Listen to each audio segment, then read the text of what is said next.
Bonjour, je suis Danielle Segas, conceptrice de Aimer, lire, écrire. J'ai été pendant 45 années orthophoniste et consultante en audiopsychophonologie. Je partage aujourd'hui mon expertise et mon expérience sur Internet pour aider davantage d'enfants à aimer, apprendre à lire et à écrire. Aujourd'hui, je vais vous montrer un petit exercice très simple pour aider les enfants qui ont du mal à tenir leur crayon. Voilà.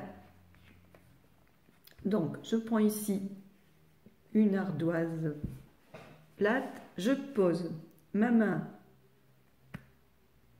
sur la partie, cette partie-là, cette partie charnue, ici. Donc, je pose ma main à plat ici et je vais faire ce travail de, voyons, est-ce que vous voyez bien comme ça? Voilà, oui, c'est bien là. Plier, allonger, plier, allonger, plier, allonger, plier, allonger. Et il n'y a que les doigts qui bougent. Plier, allonger, plier, allonger. Et mon avant-bras ne bouge pas, ni l'épaule. Plier, allonger, plier, allonger, plier, allonger. Vous voyez? Donc, la pince pouce-index, je prends le stylo entre la pince pouce-index. Je pose sur le doigt qui est dessous. Ce doigt, il sert juste qu'à soutenir le crayon. Et les deux autres doigts ne servent pas à tenir le crayon. Ils sont repliés ici. Voilà, repliés dans ma main. Et pour écrire, je me sers simplement donc de ces trois doigts. Donc, plie, allonger, plier, allonger, plier. Vous pouvez vous entraîner aussi en posant le coude sur la table. Mon coude est posé sur la table droit. Voilà. Et donc, plier, allonger, plier, allonger. Et je ne bouge pas l'avant-bras. Je ne bouge que ici. Plier, allonger, plier, allonger. On sent au besoin ici, bien entendu, que ça bouge un peu au niveau du poignet, justement, parce que c'est lui, après, qui va devoir, quand je vais écrire, je vais devoir plier, allonger, plier et tourner en même temps autour du poignet. Vous voyez? Je vais le refaire ici. Donc, lorsque je pose ma main sur la partie charnue, ici, voilà, et écrire, ça va devoir faire ça. Je vais plier, quand je plie, je tourne un petit peu.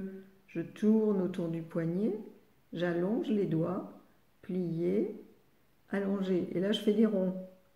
Plier, allonger, plier, allonger, plier, allonger. Alors, je vais défaire mon stylo pour faire un rond sur l'ardoise Velleda.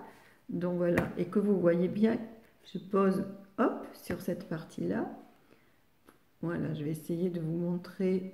Donc, plier, je pose plier, allonger. Et je tourne autour de mon poignet. Plier, allonger, plier, allonger. Et je tourne en même temps autour du poignet. Plier, allonger. Tout petit mouvement. Vous voyez, plier, allonger, plier, allonger, plier, allonger, plier, allonger, plier, allonger, plier, allonger. Et le mouvement, en fait, c'est juste que ici. Plier, allonger, vous voyez, ça tourne que le poignet, pas l'avant-bras. Donc le parent peut mettre le doigt sur cette partie-là pour que l'enfant sente le mouvement du poignet. Mais ça, c'est après. Dans un premier temps, donc il y a deux. Le premier temps, c'est juste que poser ici sur la partie charnue. Voilà, la main, elle est légèrement, elle est souple et redressée un petit peu. et plier, allongé. J'appuie sur la partie, sur la table, j'appuie, je pose la partie charnue et mes doigts pliés. Mes doigts qui sont repliés, le petit doigt, voilà, comme ça. Et après, allonger, plier, allonger, plier, allonger, plier, allonger, plier. Et c'est tout. Voilà. Et ça, ce petit mouvement-là, de allonger, plier, eh bien, l'enfant peut le faire à n'importe quel moment de la journée. L'important, c'est de le faire souvent. Plier, allonger. Il pourra même, à un moment donné aussi, s'entraîner donc à tourner. Mais dans un premier temps, plier, allonger, c'est tout. Après, on ajoutera tourner, tourner ici. Dans un tout petit geste très fin, en fait.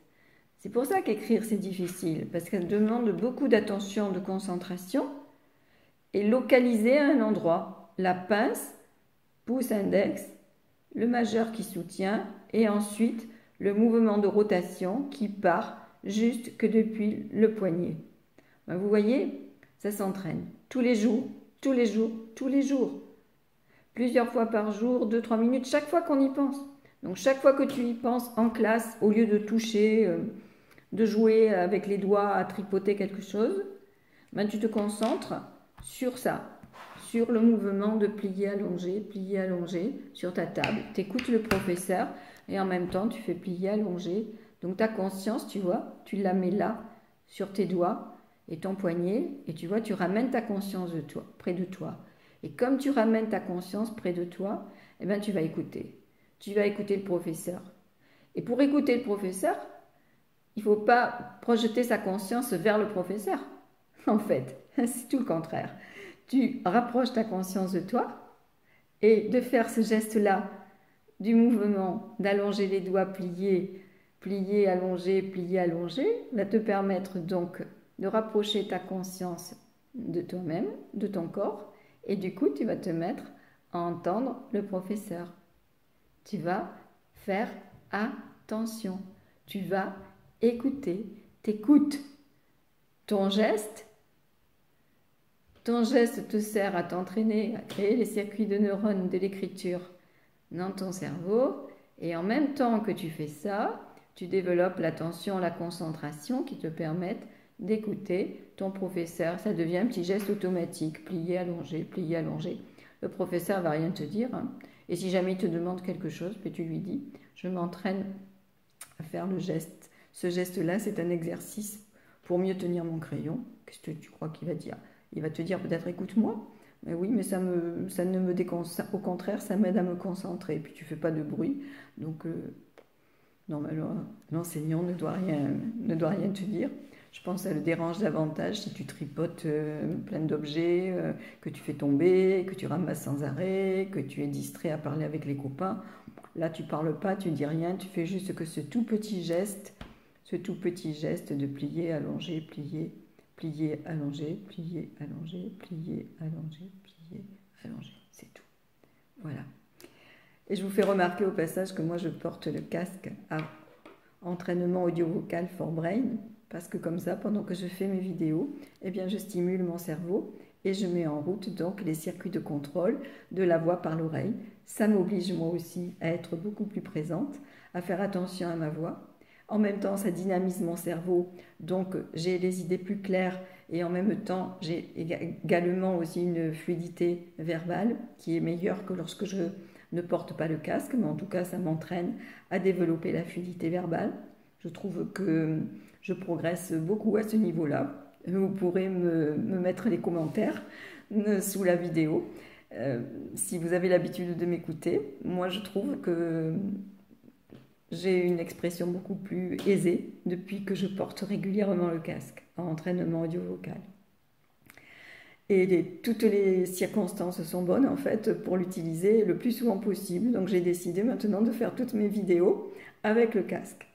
Voilà, je vous souhaite une bonne journée, bon entraînement et à la prochaine vidéo. Au revoir.